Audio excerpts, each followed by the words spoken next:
Vamos falar um pouco sobre Jesus e a sua mensagem, né? Que às vezes fica oculta em algumas coisas e às vezes é deturpada por algumas pessoas. Primeiro, para falar de Jesus Cristo, é necessário que você tenha tido um encontro real com Jesus Cristo.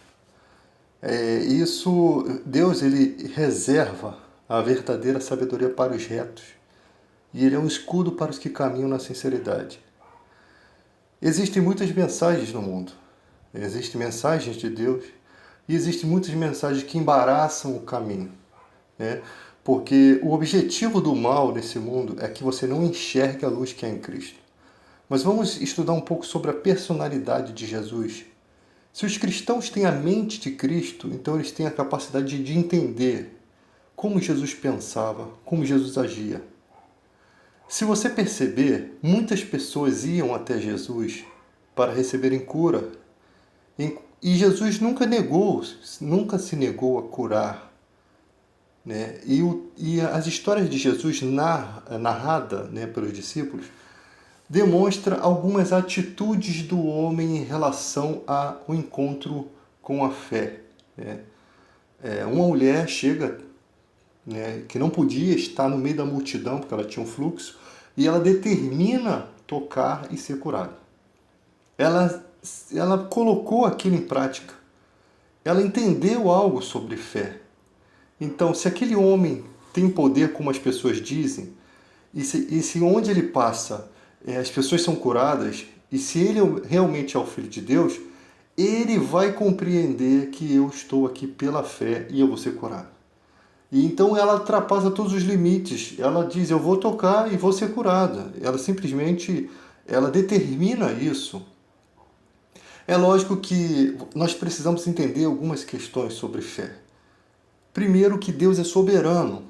Não é porque está escrito que Deus vai fazer algo que ele é obrigado a fazer, né? Primeiro, quem é tu diante de Deus? Quem é você diante de Deus? A quem Deus responde? Por que às vezes Deus não responde de imediato? Então, há muitas questões que precisam ser analisadas. A Bíblia nos diz muitas coisas sobre fé. Em todo momento Jesus quis falar sobre fé. Os 10 leprosos estiveram distantes de Jesus. Senhor, ajuda-nos. Eles não tiveram a ousadia de ir até Jesus e tocar nele, como fez aquela mulher. Porque cada ser humano raciocina a vida de forma diferente. Então aqueles 10 leprosos dizem, ajuda-nos. Jesus disse, vão se mostrar ao sacerdote. Se você perceber, Jesus colocou eles num caminho de fé, né? E num caminho de fé há uma coisa que concorre com a fé em paralelo, que é a dúvida. Como nós vamos nos mostrar ao sacerdote? Porque para você se mostrar ao sacerdote, você deveria ter uma evidência de cura. E geralmente a lepra começava a ficar branca quando havia existência de cura. Alguma coisa que você pudesse ver que, olha, eu acho que eu estou curado. Então eu vou até o sacerdote para ele me examinar. E o sacerdote examinava, se você estivesse realmente curado, ele te dava um documento para você ser restituído à sociedade. Então Jesus colocou eles numa trajetória de fé. E eles, Senhor, ajuda-nos, vá e mostre o sacerdote. Naquele momento, a história bíblica acaba ali, mas você pode conjecturar sobre o que possivelmente pode ter acontecido. Entre eles pode ter havido uma discussão, um debate. Como nós vamos ir até o sacerdote? Não há evidência de cura. Até o momento em que eles concluíram que eles deveriam seguir a orientação do que Jesus disse. Ele nos mandou. Se chegarmos lá, vamos falar, Jesus nos mandou aqui. Diz a Bíblia que quando eles se prontificaram aí, foram curados. Não era estar lá que era o problema, entende? Não é o resultado que é o problema, não é estar lá, não é chegar lá, é entender o que é fé e pôr em prática. Existem momentos na vida que você não tem mais aonde recorrer. E é nesses momentos que você está numa sinuca de bico. O que eu faço? Aí Davi diz, elevo meus olhos para o monte.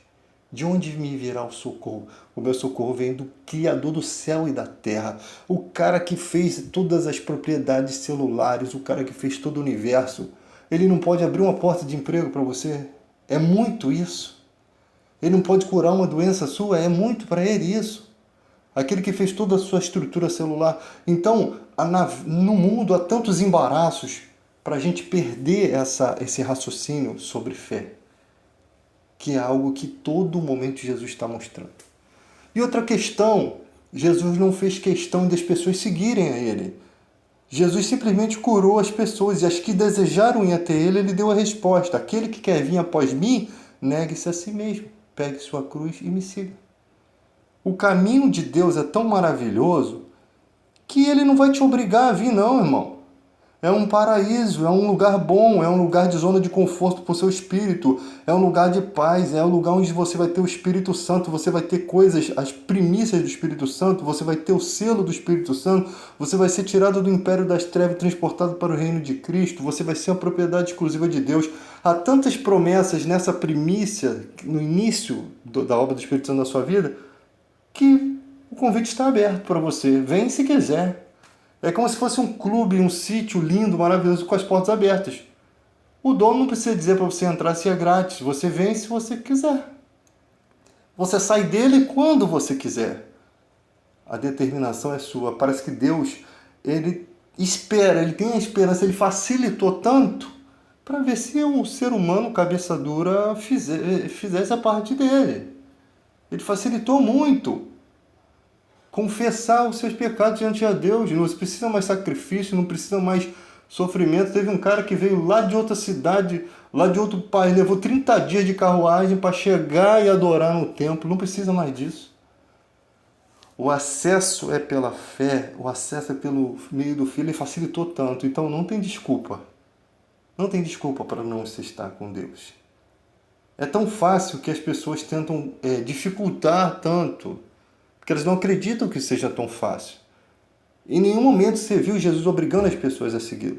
Mas ele ficou chateado quando dos 10 leprosos só voltou um estrangeiro, um que morava em outra nação, que ia ter todo o trâmite, todo o trabalho. Por que aqueles leprosos que foram curados, eu tenho certeza que eles deveriam... Imagina, 20 anos leproso. Você chegar na tua casa, a tua mulher já tem outro. Teus filhos já estão grandes, até casados, talvez. E a família que você constituiu onde você vivia como leproso? E aquelas pessoas não precisavam aprender sobre fé? E o cara que mais dá importância a Jesus é um cara que morava mais longe de todos, o que ia levar mais tempo para ver sua família, o que ia levar mais tempo, mas ele achou Jesus tão, vou dizer, supimpa, né? Que ele precisava conhecer Jesus. E ninguém que tem encontro com Jesus vai embora de mãos vazias, né? Ele recebe a resposta: a tua fé te salvou. Tá vendo? Não é o fato de você ter ido até Jesus somente. É a sua fé que precisa se salvar. A tua fé, você precisa entender a tua fé. Mulher, quem me tocou? Senhor, todos te tocam. Alguém me tocou com poder, saiu virtude. A tua fé te salvou. Aquela mulher poderia acreditar que foi a roupa de Jesus e no futuro ser enganado por algum vendedor falso de roupa, entendendo aquela situação, né? Talvez ela conte para alguém, e ele vem com um pedaço de trapo falso e começa a vender, comercializar aquilo. Não. Está no mundo sobrenatural. A fé está no sobrenatural. Ela pode ser usada em todo canto do mundo. Ela é invisível. Você materializa ela dentro de você. É o seu espírito que vai atingir a fé. Não é nada material. Você vê que o ser humano sempre tenta se apegar a algo material. Olha, essa pedra aqui, ela é milagrosa, ela tira todas as suas cargas negativas. O ser humano sempre tenta ir pelo lado místico. Se você quer ir por esse lado, você está sendo, tipo assim, como eu sempre digo, você está sendo honesto com seus sentimentos. Você está sendo honesto com aquilo que você acredita. Eu não tenho direito de você dizer para você que está errado, mas também não vou dizer para você que está certo quando eu sei o caminho. Mas se você quer seguir dessa forma, siga da forma que você quiser. Mas a gente continua pregando que a fé é algo sobrenatural, que está numa facilidade tão grande de ser atingida, que Jesus falou: se tiver fé como um grão de mostarda, um grão desprezível, pequeno, mas que se torna o maior grão quando cresce. Dirá essa montanha, ergue-te, lança-se no mar, se não duvidar no seu coração, mas crê que se fará aquilo, será feito. O problema é que a dúvida, ela é um antídoto contra a fé, ela é como se fosse um veneno, né? Engraçado que no mundo você toma uma mordida de cobra e o próprio veneno da cobra é seu antídoto, né? Na fé é o contrário. A fé é o antídoto e o veneno, né? E a dúvida é o veneno. Ela é como se tivesse dois copos, um com fé e outro com a dúvida. E essa dúvida, se entrasse dentro desse copo de verdade, de fé, e contaminasse aquilo ali. E você, de uma maneira sobrenatural, mantendo-se fiel àquilo que Jesus disse, conseguisse purificar aquilo, né? E realmente Deus chamasse a atenção de Deus e Deus entendesse: alguém atingiu a fé, saiu o poder de mim. Alguém trouxe do céu o poder. Naquele momento Deus te nota, naquele momento possivelmente Deus te nota, porque você atingiu coisas que o mundo comum não consegue. Não estou dizendo que você vai ter que seguir de forma alienada. Ah, Deus falou que as aves do céu não plantam nem colhem e o Pai tem alimentado, então eu vou ficar aqui igual um bocó parado. Não. Você vai fazer tudo o que tiver na forma humana para você buscar o seu emprego. Mas você não pode perder a confiança que Deus, ele te vê com muito mais valor do que uma ave do céu, do que uma planta que hoje tem uma beleza, é vestido com o poder de Deus de beleza, para amanhã o sol queimar. Se você entende isso, olha que simplicidade. Jesus colocou questões de fé em coisas simples. Comer, vestir, comida, roupa. Ele tenta alcançar o ser humano com doses de fé em pequenas coisas do seu dia a dia, pequenos desafios do seu dia a dia. Mas o ser humano, ele começa a querer ser teólogo, ele começa a querer ser filósofo, ele começa a ir por uns caminhos doidos, quando ele tem todo o poder ali, ó, coisas simples que poderiam ter um valor espiritual tremendo, a ponto de Paulo falar: eu considero tudo como esterco para alcançar a glória, né? Eu considero tudo como nada, não tem valor. Não significa que sua vida vai parar, não significa que você vai cruzar os braços, que você não vai progredir. Significa que você precisa dar importância máxima àquilo que você está considerando hoje como mínimo. Você precisa pegar as escrituras, né, que hoje em dia está tão deturpada, está tão modificada, e ver que essas simples coisas são grandes coisas. Um dia você vai precisar falar de fé para alguém. E com toda a tua teologia pode misturar e bagunçar tudo. Se você não é capaz de deixar a teologia na estante e voltar para a simplicidade, simplesmente como Jesus fazia, com todo o conhecimento, Jesus conseguia ser simples. Conseguia tratar narrativas simples. Porque o sábio é isso, ele tem todo o conhecimento, mas ele não joga todo o conhecimento em cima de uma pessoa que não tem estrutura para entender. Ele consegue ir lá na sua estante de teologia, deixar o livro guardado, espiritualmente falando, e conversar coisas simples com você. Entendendo a sua narrativa, entendendo em que estágio da fé você está, e é o estágio da fé onde ele esteve, e ele sabe a palavra certa. É com a mesma consolação que nós somos consolados que consolamos as pessoas. Nós passamos por aquele estágio, fanatismo, estágio do achismo, do achar que sabíamos. Nós passamos por aquilo. O Espírito vai se desenvolvendo dentro de nós e nos dando capacidade cada dia. A ponto de você acha que como Jesus discursaria hoje em dia? Como é que foi o papo de Jesus com Zaqueu? Por que Zaqueu sobe numa árvore? Talvez pelo mesmo propósito da viúva. Eu vou subir aqui. Se ele é o Filho de Deus, vai saber que eu subi aqui para vê-lo. Vai saber o quanto necessito. E ele não vai me desprezar. Imagina, conjectura isso. Quando ele sobe na árvore, Jesus: hoje me convém pousar em sua casa. Jesus faz um autoconvite. Talvez aquele convite tenha sido feito dentro do coração de Zaqueu. E Jesus, com discernimento daquilo que estava ali, mostrou para ele que ouviu aquele convite.